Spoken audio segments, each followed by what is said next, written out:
Welcome back to the channel, folks. This is Shane. Today we're going to get stuck into the most underrated guitars / guitar brands of all time, at least in my opinion. Let's get into it.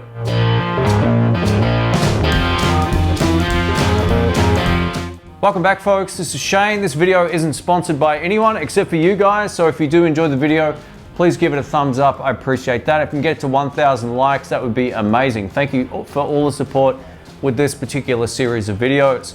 Now, this video is part 6 in a series of videos I do very much like this, so if you do enjoy it, I'll leave a playlist up in the cards or in the description and you can go through and watch some of the others. So today's video is a little bit different. What it isn't is a list of the best inexpensive alternatives, which is a really popular series of videos I've been putting together. This video is about the most underrated guitars. So this might be a full range of guitars from a brand, or it might be particular instruments that I think stand up or better than they should be for their price, but no one talks about them, or they're expensive, but they're still amazing. So this list comes from experience of playing all of the guitars on this list, or having some interaction with them, either owning them or testing them out for review. So I hope you like this video. If you do, please give it a thumbs up. I appreciate that. Let's get into it. So the first guitar on this list is one that I gigged with extensively about 4 years ago in San Francisco, and this is the Epiphone Les Paul Special 2. These guitars are fantastic for the kind of stuff that I like. I like a very simple guitar with a big neck. These tick both of those boxes. You get the big 50s style neck, although now they're making them with the 60s neck, so if you're more into that, I'll leave some links below and you can check those out as well.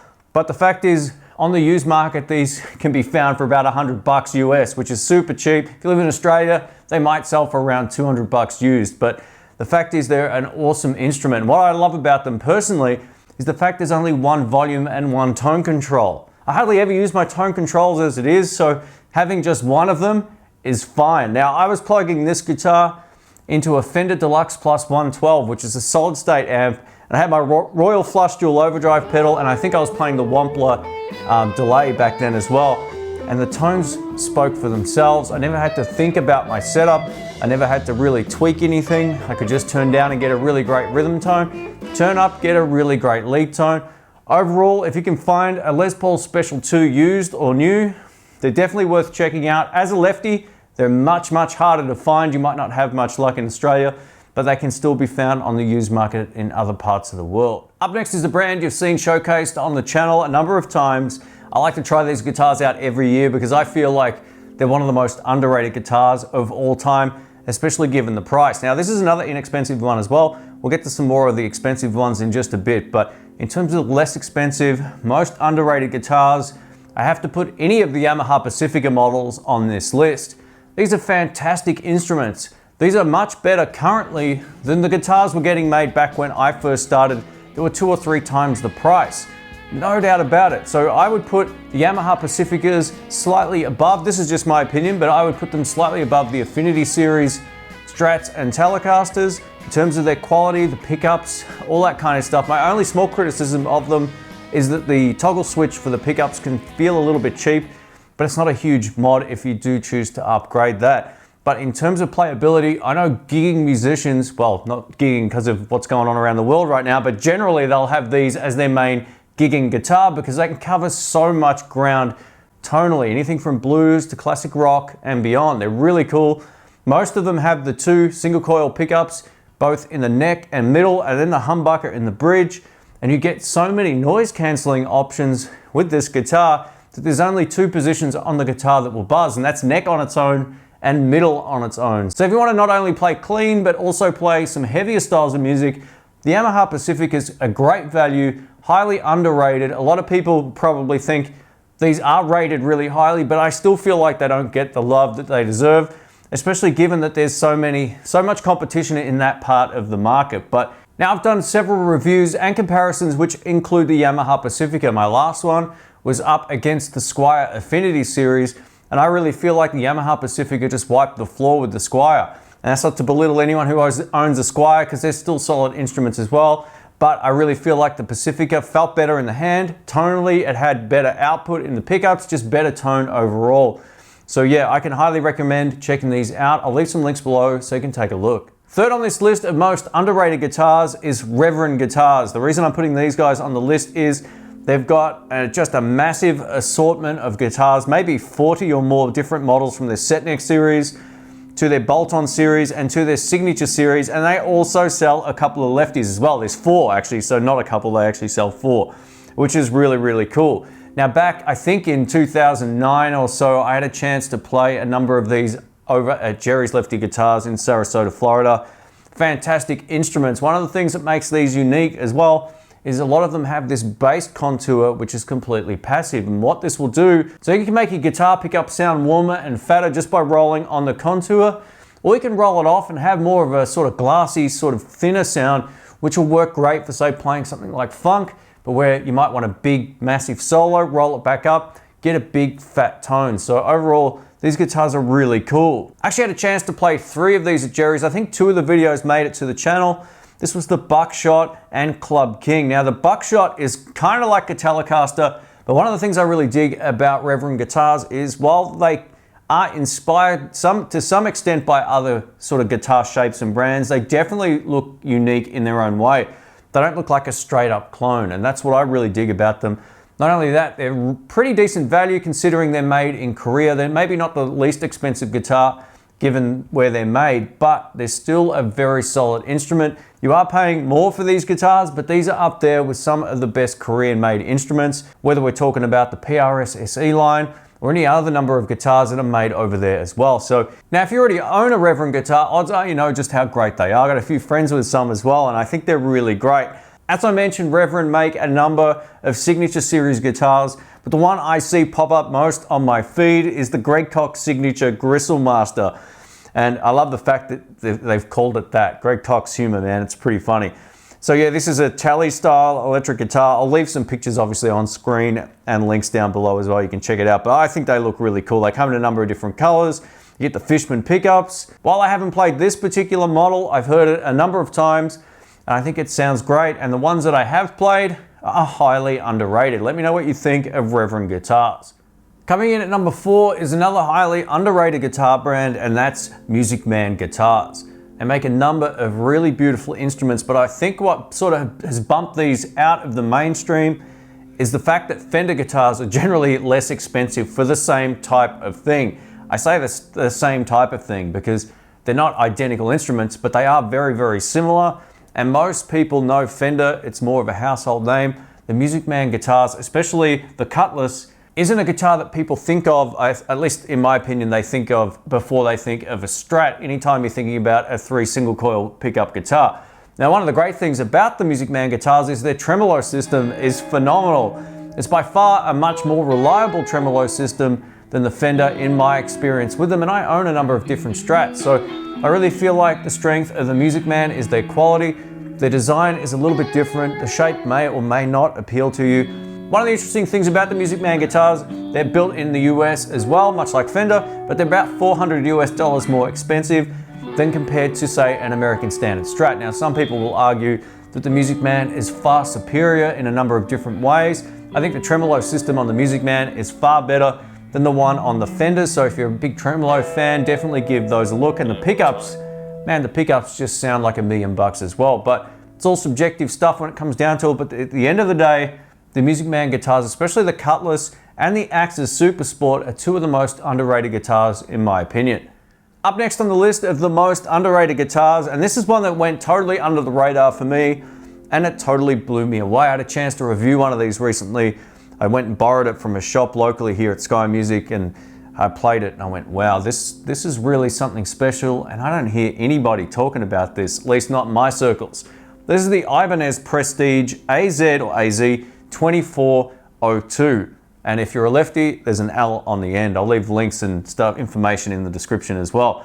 But this particular instrument, it's made in Japan. It's got the roasted maple neck, the stainless steel frets. It has a lot to like about it, and it has 2 of the most usable and best sounding pickups I've ever played, ever. This might be one of the best guitars in terms of tone on this list.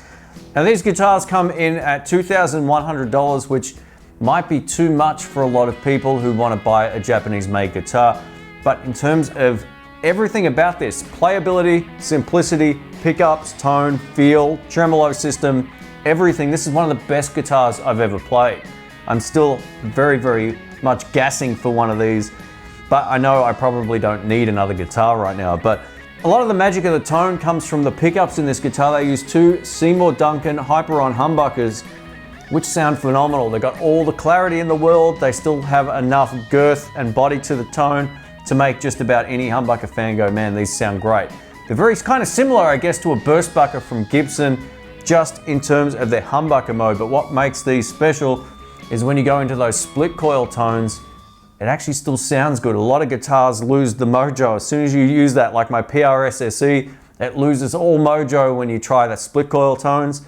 On this Ibanez Prestige, it still sounds great. It's far superior in that regard. Another reason why you might want to go for something like this over any other number of guitars with a tremolo system is the Gotoh tremolo bridge. This works a treat, and it's very, very stable and reliable. So that will be a huge advantage to a lot of people. Now, one of the things that separates this guitar from basically everything else on the list, and a lot of other guitars in general, is the fact there's a two-way toggle switch. You got a left and right position, which will allow you to go from standard humbucker mode all the way down to tap mode, which uses different coils of the pickups. It will give you up to 10 different possible combinations. I think that's really cool, but it still keeps it very, very simple. So if you want your traditional two humbucker style switching system, you've got it. Or you can go over to tap mode, which will use different coils on different pickups at different times, giving you vastly different sounds. So up to 10 different sounds, or you can keep it simple. So this offers way more tonal flexibility than a lot of the other instruments. Now, if you missed my video, I'll leave a link up in the cards, and I suggest checking it out because I think this thing rocks. Let me know your thoughts on the Ibanez Prestige. Coming in at the sixth spot is a guitar brand that I've only just started using this year. It's something that I've seen online but never actually got my hands on. So if you've been a long-term subscriber to the channel, you know I'm a massive fan of really well-made Japanese electric guitars. There's not a lot of junk when it comes to the Japanese guitars, even from brands like Fender or Tokai or anything. They just make good instruments. And same with Vola. I have to put Vola on this list because these totally blew me away, and I feel like these might be one of the most underrated guitars out there as of right now. Now, there's a lot of people who might find it hard to spend sort of more money, much like the Ibanez, on a Japanese-made electric guitar, but this is just as good as that Ibanez in many different ways.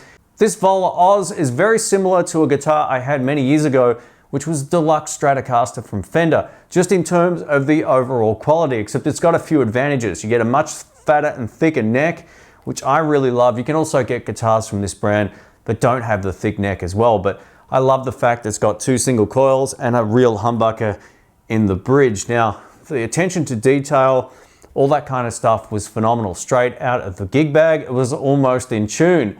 Now, my good friend Dr. Rick got one of these as well. He got the newer one with the roasted maple fretboard, and he said they're on par with Sir, and he only plays really high-end guitars, and he goes, this is one of the best Strats he's ever picked up. And I said, yes!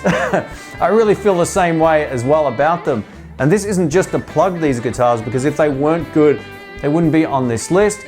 But I really feel like these are highly underrated. So if you're looking for something a little bit different, that's made in Japan, that ticks all the boxes tone-wise and feel-wise, if you're a fan of those big sort of 50s necks, definitely give these ones a look.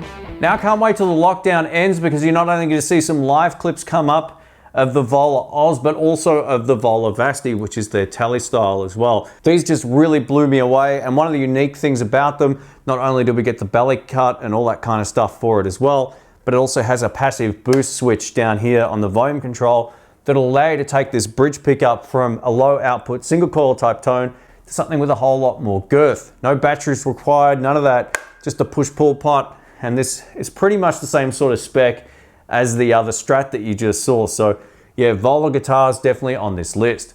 Coming in at number 7 is a guitar brand that I've had the pleasure of playing the last couple of years, and this is from Pure Salem Guitars, and it's called the Mendiola.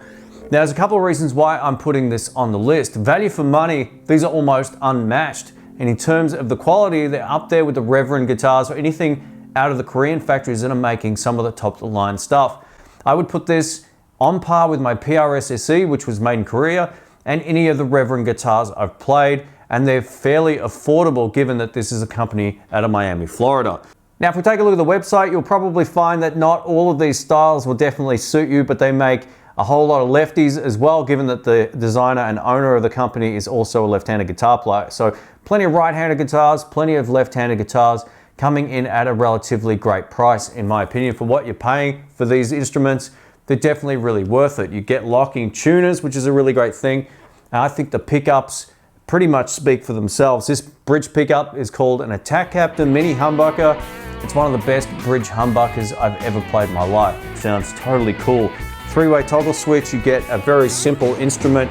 You get the contour, lots of just the finish on it's beautiful as well.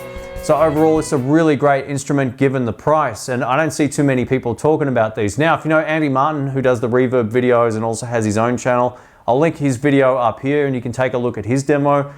He loves his, and he was like, man, these guitars are awesome. I'm like, I know, they're really good. Highly underrated instruments, pure Salem guitars, probably don't get enough recognition in a sea full of other guitar brands, but if you're looking for something different, something that might make you stand out on stage as opposed to having the same guitars as everyone else, definitely give these guys a look. I really think they're highly underrated given their quality, price, and performance. This next guitar brand might be aimed at more of the sort of hair metal crowd or whatever you want to call it, or just, you know, metal style players, but I got to tell you, even for a guy like me who mostly just plays blues, it was one of the best experiences I've ever had on an electric guitar. And this particular instrument that I played was the Dean Flying V from 1983. Now, if we take a look at the Dean website, you can still see that they're making Flying Vs and Explorers until this day. Now, I haven't tried the Explorer, but I'm tipping it'll be just as good as the Flying V experience. These guitars are phenomenal value. Being that you can still get them new as well will appeal to a lot of people if you just don't want to shop on the used market.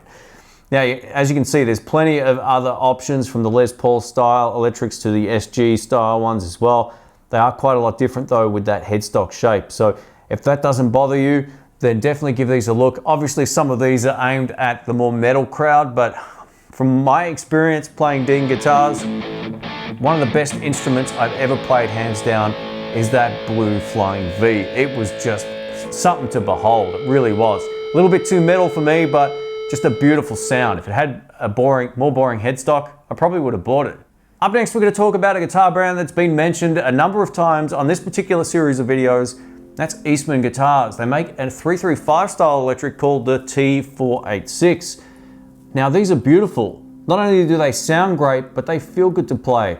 I've actually played one of these at Jerry's Lefty Guitars over in Sarasota, Florida, and I was pretty impressed by the quality of these instruments. And I got to tell you, they've added a little bit in terms of the aesthetic as well. Not only do they look beautiful on the back of the guitars and on the top, but one of the cool things about it is they've added binding to the F-holes. I really just think they look like a classy instrument as well. And given the price, they're pretty good value.